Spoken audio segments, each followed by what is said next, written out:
recording. Yeah, in today's class we are going to discuss Lord Alfred Tennyson और जो Lord Alfred Tennyson है we know it very well कि he was the representative poet of Victorian age. वो Victorian age के representative poet रहे। तो आज की क्लास में हम किस पर बात कर रहे हैं? टेनिसन पे बात कर रहे हैं। और टेनिसन क्या थे? विक्टोरियन एज के representative poet. He was born in 1809। उनका जन्म 1809 में हुआ। Died in 1892। 1892 ईस्वी में उनकी मौत हुई है।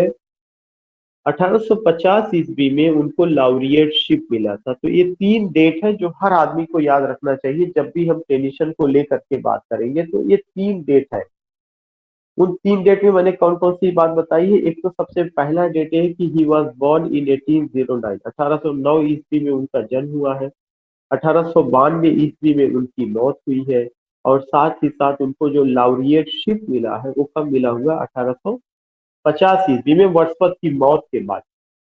अब सवाल ये उठता है कि उनकी लाइफ कैसी थी। सबसे पहला चीज कि उनका जन्म जो हुआ है 6 अगस्त 1809 को लिंकन शायर में हुआ है। लिंकन शायर जगह का नाम है, इंग्लैंड में, वहां पे हुआ है। उनकी अपनी काफी बड़ी फैमिली थी, 12 भाई बहन थे। And you will come to know कि उनके फादर का नाम क्या था? Reverend George Clayton Tennyson. क्या नाम था? Reverend George Clayton Tennyson. George, GEORG, George Clayton, CLAYTON, Clayton Tennyson. So you come to know कि Reverend George Clayton Tennyson was his father, and you will come to know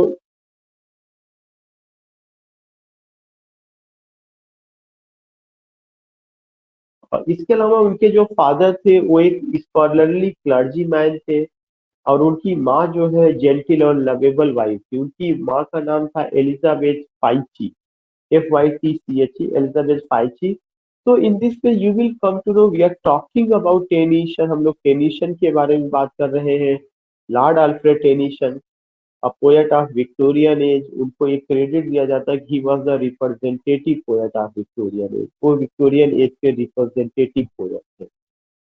दूसरा एक और चीज कहा जाता है उनके बारे में, वो कौन सा पॉइंट था? उनके बारे में एक और चीज ये कही जाती है कि he compromised between science and religion. उन्होंने साइंस और रिलीजन के बीच में कॉम्प्रोमाइज किया। तीसरी बात उनके बारे में ये कही जाती है कि he supported higher education for women in his poem the princess. The princess में उन्होंने वीमेन के हायर एजुकेशन को सपोर्ट किया, उसको लेके वो काफी बात करते हैं। उनका जन्म 1809 ईस्वी में हुआ है, लिंकन शायर में हुआ है। उनके फादर का नाम जॉर्ज क्लेटन टेनिसन है, CLAYTON। और जॉर्ज की स्पेलिंग आप जान रहे हैं, टेनिसन की आप जान रहे हैं, George Clayton Tennyson. And you will come to know कि उनकी जो माँ थी उनका नाम था एलिजाबेथ पाइची। एलिजाबेथ पाइची। तो ये हम उनके फादर के बारे में, मदर के बारे में बात किया। उनके फादर एक स्कॉलरली क्लर्जी मैन थे। और उनकी जो माँ थी वो एक जेंटल लवेबल वुमन थी, means home maker in the sense की house wife. You will come to know Tennyson के एक भाई थे जिनके साथ उन्होंने काम भी किया, जिनका नाम था Charles Tennyson. You will come to know कि टेनिसन के भाई थे जिनका नाम चार्ल्स टेनिसन था। And Tennyson brother Charles Tennyson married Louisa Sellwood. And Tennyson fell in love with Louisa sister. Tennyson के भाई ने जिससे शादी किया था उसका नाम था लुइसा सेलवुड। लुइसा सेलवुड की जो बहन थी उसका नाम था इमाइली सेलवुड। तो Tennyson was in love with Emily Sellwood. और उनसे उनकी मैरिज भी होती है। कब होती है? 1850 में। तो in this way you come to know कि Tennyson was in love with whom? Tennyson was in love with Emily Sellwood, EMILLY, Emily Sellwood, SELLWOOD। Tennyson ने जो शादी की थी इमाइली सेलवुड से की थी। और जो टेनिसन है you will come to know कि ये शादी कब होती है? 1850 ईस्वी में होती है। और जो ये शादी हुई थी इमाइली सेलूट से, अगर देखा जाए तो यह उनके भाई की जो वाइफ थी उसकी छोटी बहन थी। तो इस तरह के रिलेशन आप देख रहे हैं। टेनिसन 1892 में मरते हैं और उनको वेस्टमिंस्टर का जो कब्रिस्तान है, वेस्टमिंस्टर अबे में दफन किया जाता है। और हम सारे लोग जानते हैं कि वेस्टमिंस्टर अबे बहुत इंपॉर्टेंट जगह है, जो कि पोयट्स कॉर्नर कहा जाता है। इंग्लैंड के जितने भी ग्रेट सोल्स हैं, जो ग्रेट लिटरेरी फिगर्स हैं, they all are buried there, उनको वहां पे दफन किया गया। तो जब 1892 में टेलीशन की मौत होती है तो उनको कहाँ दफन किया जाता है? वेस्टमिंस्टर अबे में। मैं एक एक क्वेश्चन लेना चाहूंगा। मैं डांस सिंह से जानना चाहूंगा कि डांस सिंह जी टेनिशन कब पैदा हुए थे? Yes, sir. Tennyson was, sir, born in 1809, sir. या okay, that's good. Tennyson was born in 1809। And second point I want to know Vartika ji से कि Vartika ji, when did he die? Tennyson की मौत कब होती है? Sir, 1892. 1892। टेनिशन की मौत 1892 में होती है। मैं मनोज शुक्ला भाई की फैमिली मैडम से मैं जानना चाहूंगा कि टेनिशन को लाउरियटशिप कब मिलता है? Sir, 1850 after Wordsworth. 18 after the death of Wordsworth, 1850 में। ठीक है। मैं सोनाली मैडम से जानना चाहूंगा कि मैडम किस पोएट को, विक्टोरियन एज के किस पोएट को रिप्रेजेंटेटिव पोएट कहा जाता है? टेनिसन को, सर। टेनिशन को कहा जाता है। मैं रमेश जी से जानना चाहूंगा कि रमेश जी, टेनिशन ने अपनी किस पोयम में हायर एजुकेशन फॉर वीमेन की बात की है, कि औरतों को उच्च शिक्षा दी जाए? नो सर, अभी मैंने लेट ज्वाइन किया या सर, सुन नहीं पाया था मुझे। कोई बात नहीं, कोई बात नहीं। द प्रिंसेस में उन्होंने ये बात किसमें कही? द प्रिंसेस में कही है। मैं ओके सर। मैं शिवपाल जी से जानना चाहूंगा कि टेनिशन के पेरेंट्स का क्या नाम था? What was the name of his parents? Shivpal, Shivpal ji. Sir option दे दीजिए, थोड़ा उसमें भीड़ में। या George Clayton Tennyson, George Mary Tennyson, George Nicholas Tennyson. Second. Second George Mary Tennyson. Sir Alfred Tennyson के, सर हम कंफ्यूज हैं। अल्फ्रेड टेनिसन के फादर का नाम था George Clayton Tennyson. George Clayton Tennyson. Tennyson एक टाइटिल है, आपको जो ध्यान में रखना है, जॉर्ज और Clayton, CLAYTON, George Clayton Tennyson. उनकी माँ का क्या नाम था? What was the name of his mother? Shivpal ji आपसे। एलिजाबेथ फाइची था या एलिजाबेथ फाइची था या मेरी फाइची था? एलिजाबेथ फाइची या मेरी? Elizabeth Fytche, good. उनकी माँ का क्या नाम था? एलिजाबेथ फाइची था। मैं डांसिंग से जानना चाहूंगा कि डांसिंग जी, टेनिसन के भाई का क्या नाम था जिसके साथ उन्होंने पोयम लिखा, प्लस आप ये कह सकते हैं कि उनकी साली से उन्होंने मैरिज भी किया? Yes, भाई sir. का क्या नाम? या सर ऑप्शन दे देंगे सर? जॉर्ज टेनिसन या Charles Tennyson? Sir George Tennyson. Charles Tennyson. Charles Tennyson. आपको जॉर्ज जो शब्द इस्तेमाल करना है उनके फादर के साथ इस्तेमाल करना है। जॉर्ज क्लेटन टेनिसन उनके फादर का नाम। जॉर्ज क्लेटन टेनिसन उनके फादर ओके का सर। नाम था। उनकी जॉर्ज। माँ का नाम था एलिजाबेथ फाइची। उनके भाई का नाम, जिसकी साली से उन्होंने शादी किया, उनका क्या नाम था? Charles Tennyson. और टेनिसन की वाइफ का नाम इमाइली सेलवुड। टेनिसन की वाइफ का क्या नाम है? इमाइली सेलवुड। ये सब कोई ध्यान में रखिएगा।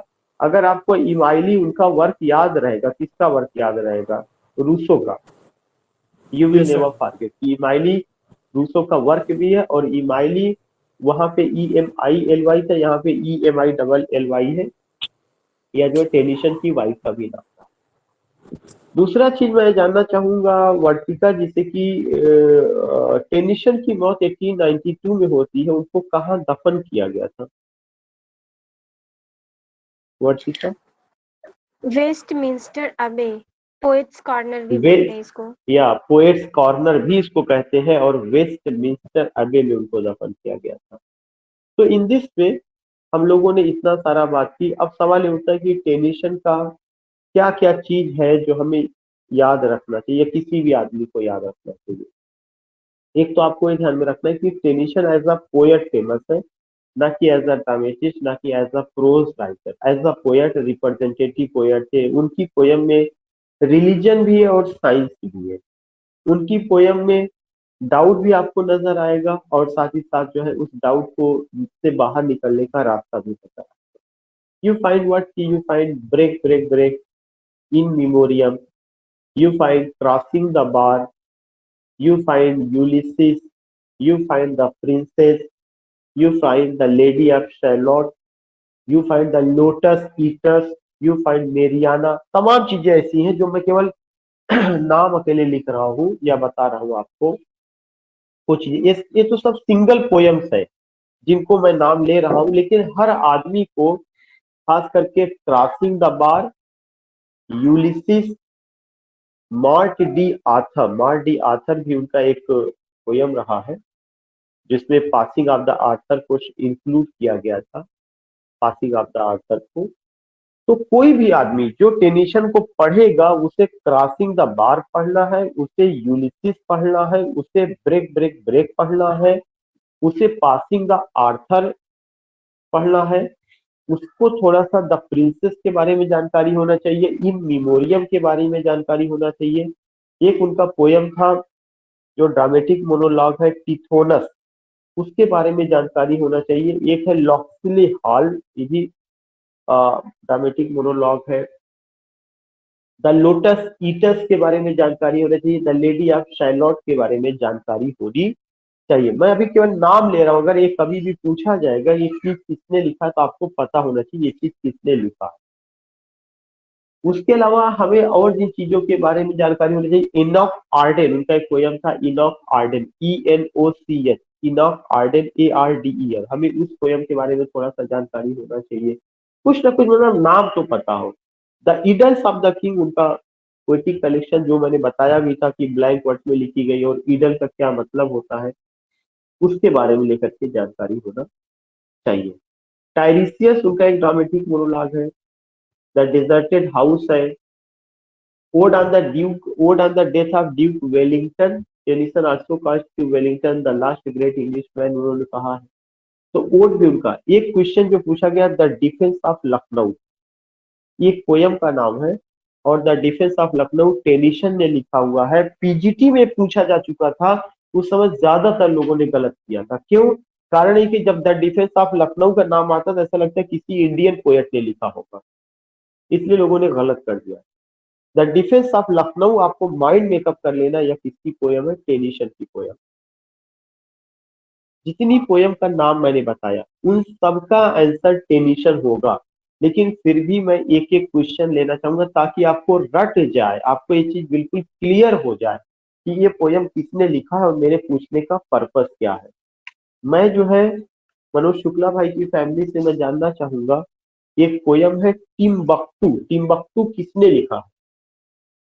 Sir Alfred Tennyson. Alfred Tennyson ने लिखा है। और मैडम एक चीज मैं ये भी बताता चलूं कि जो टिम्बक्टू पोयम है ये ब्लैंक वर्ड्स में है। इस पोयम को लिखने पर उनको चांसलर मेडल मिला हुआ था। कौन सा मेडल मिला था? Chancellor medal. तो मैं सोनाली मैडम से जानना चाहूंगा, मैडम मैंने टिम्बक्टू पोयम के बारे में क्या बताया अभी?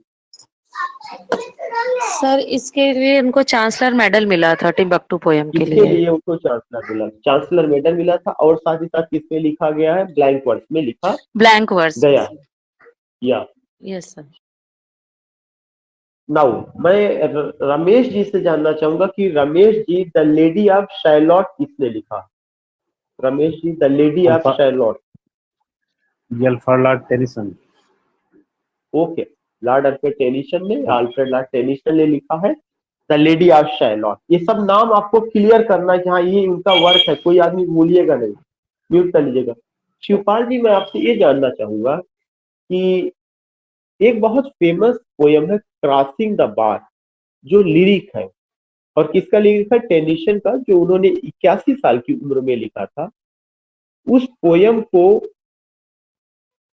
स्वान सॉन्ग कहा जाता है या डेथ सॉन्ग कहा जाता है। स्वान सॉन्ग या डेथ सॉन्ग, स्वान सॉन्ग या डेथ सॉन्ग एक ऐसी पोयम होती है जिसमें पोएट अपनी मौत का जिक्र करता है या उसको मौत का एहसास होता है, उसको स्वान सॉन्ग या डेथ सॉन्ग कहा जाता है।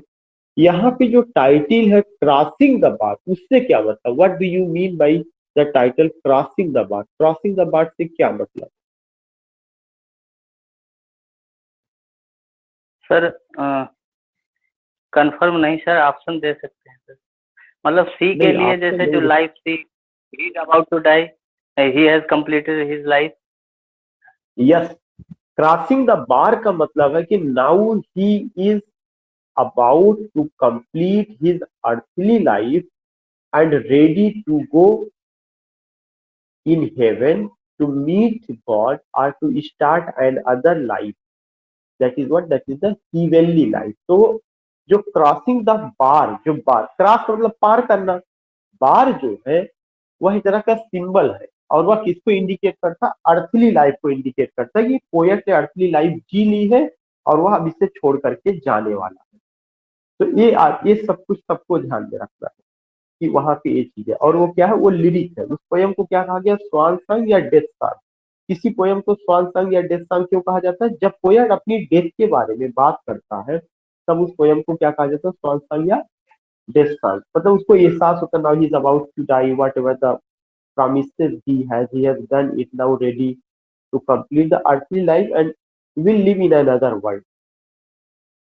मैं प्रतिमा जी से जानना चाहूंगा कि जो प्रतिमा मैडम, जो पोयम ब्रेक ब्रेक ब्रेक है, यह एलिजी है, यह आर्थर हेनरी हैलम की डेथ पर लिखा गया है, यह पोयम किस लॉन्ग नैरेटिव पोयम का हिस्सा, किस बड़ी पोयम का हिस्सा था? Break break break.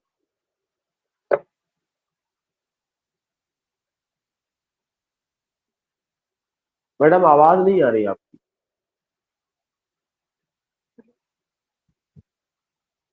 Shivangi, Shivangi Vajpayee. Yes. Yeah, my question is कि there is an elegy break break break and that elegy is written in the memory of Tennyson's bosom friend Arthur Henry Hallam, and just I want to know कि that elegy break break break break is the part of which longer poem of Tennyson? Tennyson So की is कौन it C the longer two poem? voices? No, no, no, no. It's the part of in memoriam. It's the Okay, part sir. of in memoriam. ये Sir, जिसका I have हिस्सा not उसका क्या? joined that time. Okay, doesn't matter. तो हमें जो ध्यान में रखना, ये किसका पार्ट है? इन मेमोरियम का पार्ट है। और जो पोयम है इसमें काफी डिटेल वे में, काफी स्टाइलिस्टिक वे में चीजों को प्रेजेंट किया गया है। मैं विनोद कुमार जी से जानना चाहूंगा कि Vinod Kumar ji, there is a poem Ulysses. जो यूलिसिस कैरेक्टर है, पहली बात तो ये ड्रामेटिक मोनोलॉग है टेनिसन का। जो यूलिसिस कैरेक्टर है यह होमर की ओडिसी से लिया गया है। और हमें पता है, आप सबको जानकारी है कि होमर की ओडिसी में किसका जिक्र किया गया है? ट्रोजन वार का जिक्र किया गया, ट्राय का युद्ध, ट्रोजन वार का। तो you will come to know कि जो ट्रोजन वार था, जो ट्राय का युद्ध था, उस ट्रोजन वार में या ट्राय के युद्ध में बहुत सारा कत्लेआम हुआ। उसमें ब्रेवरी का जिक्र है, एक्किलेस का जिक्र है, गार्ड्स की पार्टी का जिक्र है। लेकिन यह जो आपका टेनिसन का जो यूलिसिस है, ये ट्राय के युद्ध के बाद की यूलिसिस है कि उनकी क्या एम्बिशन है, वो क्या करना चाहते हैं। उनकी वाइफ का नाम जो है पेनिलोप है, नॉट पेनी या परहैप्स, और वो इथाका के राजा हैं। इथाका जगह का नाम है। And you will come to know कि टेलीमेकस उनके बेटे का नाम है। वो सारा साम्राज्य छोड़ करके जाना चाहते हैं। तो वो जो साम्राज्य छोड़ के जाना चाहते, कहाँ जाना चाहते हैं, और पोयम ब्लैक वर्ड में लिखी कि क्या करना चाहते हैं। वो कहते हैं कि मैं अपने साम्राज्य की जिम्मेदारी अपने बेटे के कंधे पे दे दूंगा। बेटे का नाम मैंने आपको बताया कि क्या नाम है उसका? टेलीमेकस। और उनकी वाइफ काफी एजेड हो चुकी है, लेकिन फिर भी वो कहते हैं कि I have some ambition, I have to prove myself, I want to go somewhere. तो उनका एम्बिशन क्या है, वो क्या प्रूव करना चाहते हैं? विनोद, आवाज नहीं आ रही। सारिका मैडम। हेलो जी, हेलो जी। आवाज आ रही मैडम? सर, हाँ आ रही है sir. He wanted to gain more and more knowledge he also want to travel untravelled world. Yes, very beautiful answer कि he want to gain more and more knowledge and also to explore untravelled land. और वह जो है एक ऐसी जगह को explore करना चाहते हैं जो untravelled land, and want to explore untravelled land. That's a very important and a very smart answer कि वह वो वहां पे जाना चाहते हैं। तो मैं फिर से जानना चाहता हूँ कि वर्तिका जी से कि जो पोयम टेनिसन का जो यूलिसिस है, ये ड्रामेटिक लिरिक है या ड्रामेटिक मोनोलॉग है? सर ये ड्रामेटिक मोनोलॉग है। अच्छा, मनोज शुक्ला भाई की फैमिली से मैं जानना चाहूंगा कि जो यूलिसिस जो हीरो है पोयम का, वो कहाँ से लिया गया? दांते की डिवाइन कॉमेडी से लिया गया या होमर की ओडिसी से लिया गया? सर होमर की ओडिसी से। ओके, मैं सोनाली मैडम से जानना चाहूंगा कि जो ट्रोजन वार का जो जिक्र है, इसमें का जो यूलिसिस है वो ट्रोजन वार से पहले के ट्रोजन वार के बाद के? सर लेजेंडरी हीरो है सर। लीजेंडरी हीरो है, लेकिन आफ्टर ट्रोजन वार या बिफोर ट्रोजन वार का उनका जो लीजेंडरी हीरो उनका यहाँ पे प्रेजेंट किया गया? सर नहीं आफ्टर याद आ रहा ट्रोजन है। वार, आफ्टर ट्रोजन वार, ट्राय के युद्ध के बाद के यूलिसिस है। रमेश जी, मैं आपसे ये ओके सर। जानना चाहता हूँ, Ramesh ji Yes, yes, sir. मैं आपसे ये जानना चाहता हूँ कि इनके बेटे का क्या नाम था? अभी मैंने जिक्र किया था पोयम में, इनके बेटे का इथाका क्या सर। नाम बता?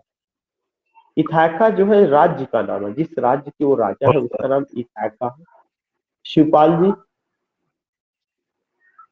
टेलेमाइकस। शिवपाल, टेलीमैकस, या द टेलेमाइकस। गुड टेलीमैकस, या टेलीमैकस, उनके जो बेटे का नाम है वो क्या है? टेलीमैकस है। प्रतिमा, जिस राज्य के वो राजा है, किस राज्य का क्या नाम है? Sir Ithaca. Ithaca, ITHACA। Shivangi ji, मैं जानना चाहता हूँ किस पोयम में ये लाइन कोट की गई? To follow knowledge like a sinking star beyond the utmost bound of human thought. किस पोयम में ये लाइन कोट की गई? To follow knowledge like a sinking star, हमें ज्ञान को डूबते हुए सितारे की तरह फॉलो करना चाहिए। और ज्ञान जो है ऐसी चीजों का, beyond the utmost bound of human thought, उन चीजों के बारे में बात करना चाहिए जो मानव सोच से परे हो। जी, सर यूलिसिस। Yes, Ulysses. मैं विनोद ओके। कुमार जी का माइक गड़बड़ है। सारिका मैडम से मैं जानना चाहूंगा, मैडम ये लाइन कहाँ पे बोली गई? To strive, to seek, to find, not to yield, this is the concluding sir line of the poem. Yes, sir ये इसी यूलिसिस पोयम की लाइन है। यूलिसिस की लाइन, गुड, यूलिसिस का ही लाइन है। अंजलि मैडम से मैं जानना चाहूंगा कि मैडम आखिर क्या रीजन है कि यूलिसिस अपने साम्राज्य के लोगों को छोड़ने की बात करते हैं? What is the reason why he wants to leave? What is the reason why he wants to leave?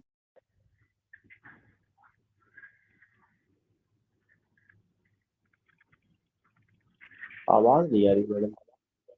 Rajesh ji,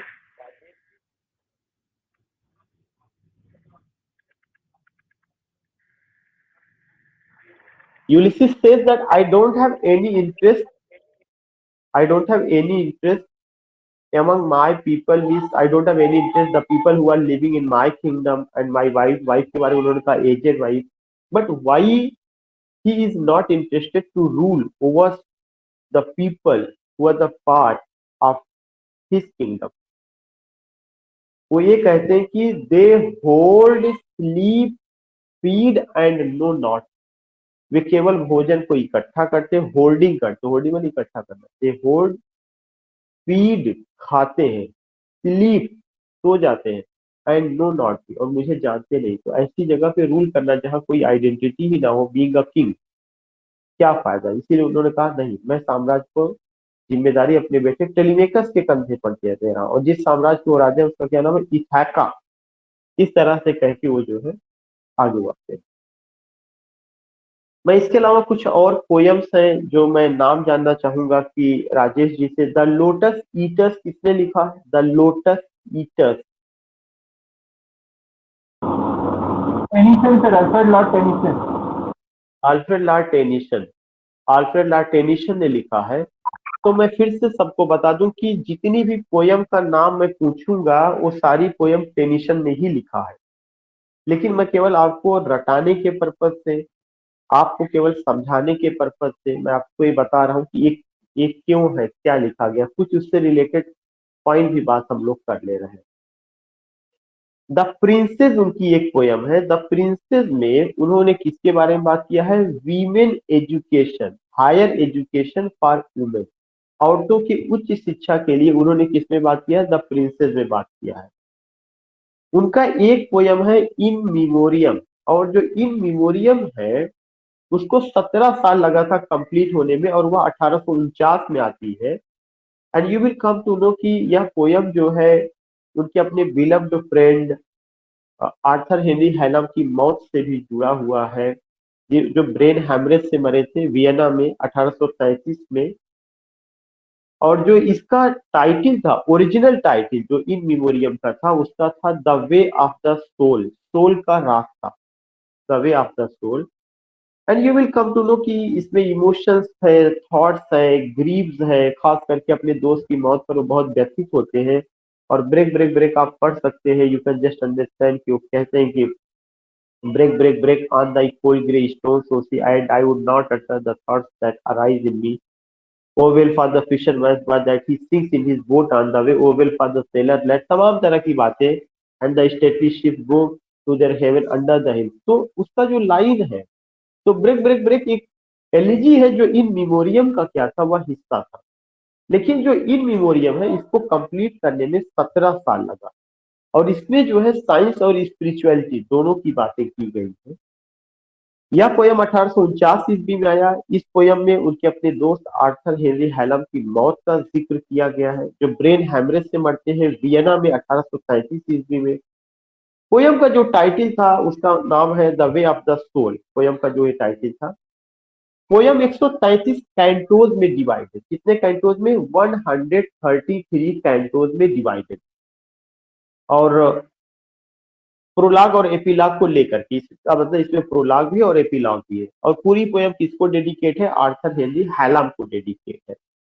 यह पोयम क्या इंडिकेट करता है या क्या दिखाता है? It shows grief, pain, agony of the poet on the sad demise of his bosom friend Arthur Henry Hallam. जो poem है आप ये देखेंगे कि आयाम्बिक टेट्रामीटर को इसमें यूज किया गया है, और जो एक मेमोरियम स्टैंजास को भी प्रेजेंट करता है। ऑलरेडी मैंने बताया कि 135 लाइन में उसका वहां पे जिक्र है। तो मैं जानना चाहता हूँ, सबसे पहले मैं वर्तिका से जानना चाहता हूँ, वर्तिका जो इन मेमोरियम है काफी फेमस पोयम है टेनिसन का, इन मेमोरियम को कंपोज करने में कितना साल लगा था? 17 years सर। 17 ईयर्स। 17 मैं साल। मनोज शुक्ला जी, मैं मनोज शुक्ला भाई की फैमिली से जानना चाहूंगा कि मैडम ये पोयम कब पब्लिश हुई थी? सर 1850। 1850 में, 1849 में कंप्लीट हुआ, 50 में आती है। दूसरा चीज मैं सोनाली मैडम जानना चाहूंगा, मैडम ये पोयम किसको डेडिकेट है? जी, सर आर्थर हेनरी हैलम को। आर्थर हेनरी हैलम को डेडिकेट है। मैं रमेश जी से जानना चाहूंगा कि रमेश जी जो ब्रेक ब्रेक ब्रेक जो टेनिसन की एलिजी है वह कितने स्टैंजा में है और कितनी लाइन में है? क्योंकि ये इसका हिस्सा है। सब जानकारी नहीं सर। ठीक है, कोई बात नहीं। 16 लाइन में है, और आप देखेंगे कि 4 स्टैंजाज में, 16 लाइन 4 स्टैंजाज, तो 4 चौक 16 का बनेगा जो है 4 स्टैंजाज। एक स्टैंजा कितनी लाइन का? 4 लाइन का, 4 चौक 16। और जो ब्रेक ब्रेक ब्रेक है, ब्रेक ब्रेक ब्रेक है वो किसका हिस्सा? इन मेमोरियम का हिस्सा है। मैं शिवपाल जी से जानना चाहूंगा कि ब्रेक ब्रेक ब्रेक का ओरिजिनल टाइटल क्या था? Sir the way of spirit of the way, ऐसे करके sir, way of the spirit. Way of the soul, the way of the soul, आत्मा का यस रास्ता, the way of the soul. Pratima ji से जानना चाहूंगा कि ये कितने कैंटोज में डिवाइड है? Sir, प्रतिमा जी, 133. 133. इंक्लूडिंग, या 133 में डिवाइड है, इंक्लूडिंग एपीलॉग एंड प्रोलॉग दोनों? Yes, sir. वो ठीक है, ठीक है। मैं शिवांगी मैडम जानना चाहूंगा कि मैडम इसमें जो है टेनिशन की क्या मनोदशा है, टेनिशन की किन चीजों को लेकर बात की गई है या दिखाया गया है?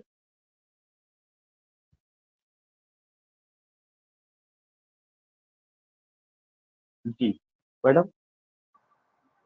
Sir, his friend and his bond, उनकी फ्रेंडशिप के बारे में। उनकी फ्रेंडशिप के बारे में।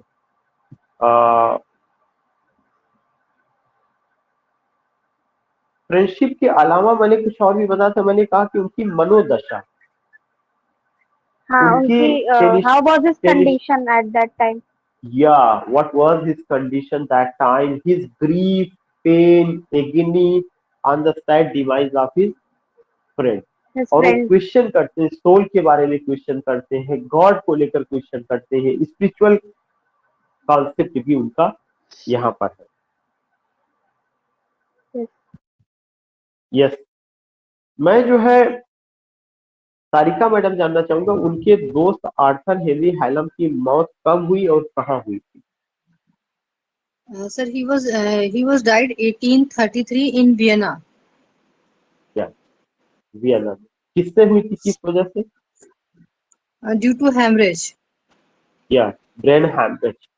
राजेश जी, मैं आपसे जानना चाहता हूँ कि जो उनके दोस्त थे जो ब्रेन हैमरेज में एक्सपायर कर गए थे, उनके काफी बोजम फ्रेंड थे, उनके ऊपर उन्होंने कौन सी एलिजी लिखी है?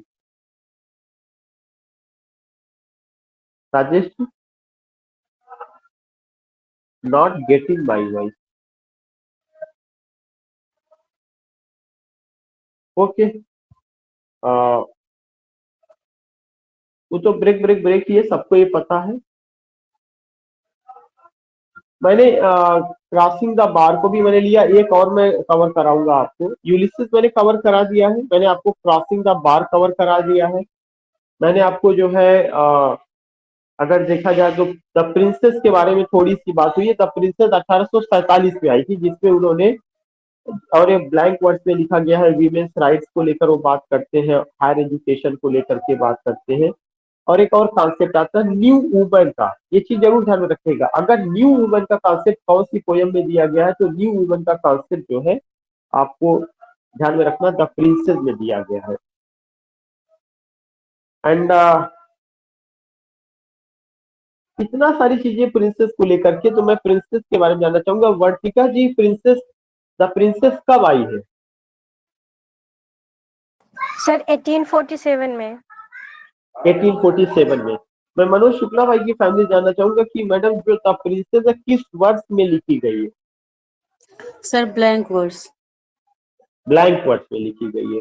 सोनाली मैडम से मैं जानना चाहूंगा कि मैडम इसमें क्या थीम है, किस थीम को लेके बात की गई है? सर न्यू वुमन के बारे न्यू में वुमन का फॉर कॉन्सेप्ट वुमेन। या higher sir education for women, या yes sir, higher education for women. Higher education sir for theme women, new और वुमेन हो गई सर। हाँ, हायर एजुकेशन फॉर वुमेन, और साथ ही साथ न्यू वुमेन का कॉन्सेप्ट है इसमें। Yes sir. या मैं जो है रमेश जी से जानना चाहूंगा। रमेश जी, टेनिशन ने अपने एक दोस्त को लिखा था, एक लाइन लिखा था, और वो लाइन ये थी कि I hate it and so will you, कि मैं इस चीज से नफरत करता हूँ, तुम भी नफरत करोगे। ये उनका कहने का क्या मतलब था? मैं इसको डिस्कस नहीं, मैं अंदाजे से ही आपसे ऐसा जानना चाहता हूँ कि मैं इससे नफरत करता हूँ, उम्मीद है तुम भी नफरत करोगे। मैं एक्सप्लेन खुद कर दे रहा हूँ। उनका जी सर। मकसद यही था कि जी, कि औरतों को जो हायर एजुकेशन नहीं दिया जा रहा था, इस आइडियोलॉजी से या इस सोच से वो बहुत ज्यादा मुतासिर नहीं, मतलब उनको बहुत अच्छा नहीं लग रहा था। तो उन्होंने कहा ये जो विचार है लोगों का कि औरतों को हायर एजुकेशन ना दिया जाए, इससे मैं भी नफरत करता हूँ, तुम भी नफरत करते हो। कि ये बात उन्होंने लिखी, किसको? अपने दोस्त को लिखी। ये चीज हमें ध्यान में रखना है। द न्यू वुमेन का कॉन्सेप्ट ध्यान में रखना है, हायर एजुकेशन फॉर वीमेन का ध्यान में रखना है। द प्रिंसेस अ मेडली एक पोयम का नाम है जो 1847 में आती है, और साथ ही साथ ये 3000 लाइन से ऊपर की पोयम है, 3000 लाइन से ज्यादा इसमें रहा, ब्लैंक वर्ड्स में लिखी गई है, उनकी सक्सेसफुल पोयम थी। और इसके अलावा मैंने टिम्बक्टू को भी लेकर के मैंने आपसे बात किया था, और मैंने बताया कि टिथोनस उनका एक पोयम है। एक मैं और जो है लूंगा, that is what, the passing of Arthur. The passing of Arthur उनका पोयम है, और यह जो पोयम है the passing of the Arthur, ये मॉर्ट डी आर्थर का हिस्सा है। मॉर्ट डी आर्थर 1842 ईस्वी में आई थी, उसी का हिस्सा है। और द पासिंग ऑफ आर्थर में किंग आर्थर का जिक्र किया गया। किसका जिक्र? उनकी ब्रेवरी, उनका अपना जो है आप कह सकते हैं कि इंग्लैंड को उन्होंने कहाँ पे ले गए, कैसे पहुंचाए। तो किंग आर्थर का जिक्र the passing of the Arthur में किया गया है, और यह passing of the Arthur Morte d' Arthur का हिस्सा है।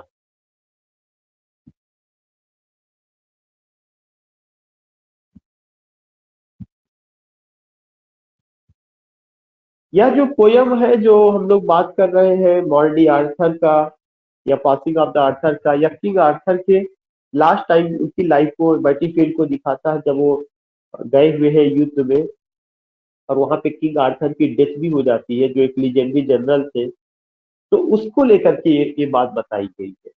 बाकी मैंने कौन कौन सी पोयम का जिक्र किया, यूलिसिस का मैंने आज जिक्र किया, मॉर्टे डी आर्थर का या पासिंग ऑफ आर्थर जो 1869 में पोयम बाद में वो बनी थी, आई थी, लेकिन मॉर्ट डी आर्थर से ही इन्फ्लुएंस होकर के थी, 1842 में वो थी। क्रॉसिंग द बार को लेके मैंने जिक्र किया, ब्रेक ब्रेक ब्रेक को लेके मैंने जिक्र किया, इन मेमोरियम को लेके मैंने जिक्र किया, द प्रिंसेस को लेकर के मैंने जिक्र किया। तो in this way you will come to know कि एक छोटा सा मैंने सेक्शन लिया, लेकिन मैंने इन सारी चीजों का जिक्र किया है। तो आई होप कि आप सारे लोग जो है इस चीज को यू ऑल हैव एंजॉयड, और अच्छा आपने आंसर दिया है। कल हम लोग थोड़ा सा और बात करेंगे, तो मोस्ट प्रोबेबली उम्मीद है कि कल हम कंडीशन को फाइनल टच देंगे। जिन जिन चीजों को पूछा गया, अगर आप लास्ट ईयर के पेपर्स को पलटेंगे तो आपको आंसर इसी में से मिलेगा ज्यादातर, लास्ट ईयर के अगर आप पेपर्स पलटेंगे। और एक इम्पोर्टेंट इंफॉर्मेशन ये है कि हम कल सुबह से टेस्ट सीरीज लॉन्च करेंगे या करने जा रहे हैं, जिसका मैंने एक व्हाट्सएप ग्रुप बनाया है, और उस व्हाट्सएप ग्रुप में यू ऑल आर इनवाइटेड। आपको टेस्ट सीरीज हो सकता है कि अभी या तो सुबह तक भेज दी जाएगी, और उसके बाद हम उसको सॉल्व कराएंगे। ऐसा नहीं होगा वो टेस्ट सीरीज, ऐसा नहीं होगा कि एक दिन में 100 क्वेश्चन होगा, लेकिन कार्यक्रम पर डे का होगा। जितना भी क्वेश्चन हम तैयार कर सकते हैं, और अच्छे क्वेश्चन उसको लेकर के हम तैयार करेंगे, तो इस तरह की चीजें उसमें रहेंगी। ये जरूरी नहीं कि बहुत भारी भरकम ऐसा कुछ होगा, नो नॉट एट ऑल। लेकिन पर डे हम कुछ 25 क्वेश्चन, 30 क्वेश्चन, 50 क्वेश्चन, जो भी हम लोगों का कैपेसिटी होगा, हम लोग उस पर बात करेंगे। ऐसा नहीं कि 100 क्वेश्चन बना दिया जाए और फिर हम लोग उसको डिस्कस ना कर पाए। 25 क्वेश्चन लिया जाएगा तो 25 का डिस्कशन उसमें होना चाहिए। तो उसको हमने शुरू किया है या करेंगे आज से, और उसका शीट मैं आपको भेज दूंगा। जिन लोगों ने ज्वाइन इस ग्रुप को नहीं किया है, उस ग्रुप को ज्वाइन कर लेंगे, उसमें लिंक भेजा गया है, उस लिंक को भी जो है वो कर लें। बाकी मैं आपको लिंक एक बार आप वाले ग्रुप में भी मैं भेज दे रहा हूँ। ठीक है, meet you tomorrow. Thank you sir. And thank you sir. One thing, you can inform other. अगर आपके पहचान का कोई है जो ज्वाइन करना चाहता है, तो उसको भी इन्फॉर्म किया जा सकता है। उसको आप इन्फॉर्म कर दीजिएगा, उनके लिए कुछ टर्म्स कंडीशन है, उससे उसको लेकर के मैं बात करूंगा। जो भी ज्वाइन करेंगे उसको लेकर मैं बात करूंगा। तो आज मैं उसका लिंक और जगह इंडिविजुअली मैं शेयर करूंगा, ग्रुप में भी शेयर करूंगा। ठीक है।